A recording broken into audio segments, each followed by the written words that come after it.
કમાલની story છે સિંગાપુરની મચ્છરો બનાવનારી ફેક્ટરીની. Singapore ઘણા વર્ષોથી ડેન્ગ્યુ સામે લડી રહ્યું હતું. દર વર્ષે હજારો લોકો ડેન્ગ્યુથી બીમાર પડતા હતા. ત્યારબાદ સરકારે ડેન્ગ્યુ જેવા રોગને ફેલાવતા મચ્છરોને કાબૂમાં લેવા માટે પ્રોજેક્ટ વોલ્બિચિયા શરૂ કર્યો. વૈજ્ઞાનિકોએ એક અનોખો આઈડિયા લગાવીને ખાસ પ્રકારના મેલ મોસ્કીટો બનાવ્યા. તેમણે લેબોરેટરીમાં એડસ એજિપ્ટી પ્રજાતિના નવા મચ્છરના શરીરમાં વેલ્બિચિયા નામના બેક્ટેરિયા દાખલ કર્યા અને આ મચ્છરોને ખુલ્લા છોડી દીધા.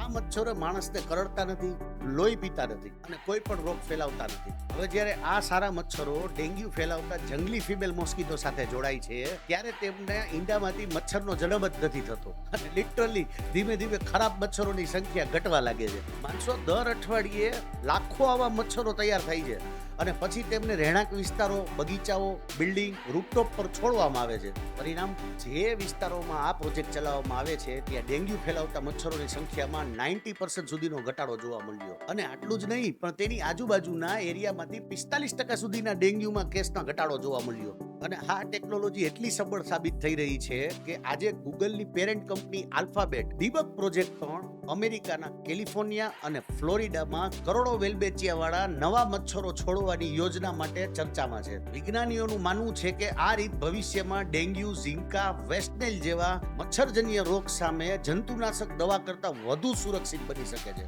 વિચારો તો ખરા, દુનિયાની એક મોટી સમસ્યાનો ઉકેલ તાકાતથી નહીં પણ કુદરતને સમજવાથી અને વિજ્ઞાનના સ્માર્ટ ઉપયોગથી થયો. અને જો તમે પણ આવી અદ્ભુત મિસ્ટ્રી સોલ્વ કરવામાં રસ હોય તો microbiology, biotechnology, bio informatics, genetics, medical engineering, entomology એટલે કે કીટક વિજ્ઞાન જેવી ફિલ્ડ્સ તમારા માટે શાનદાર કરિયર ઓપ્શન સાબિત થઈ શકે છે. કોણ જાણે છે કે ભવિષ્યમાં દુનિયાની મોટી બીમારીનો ઉકેલ શોધનાર વૈજ્ઞાનિક તમે જ હોય.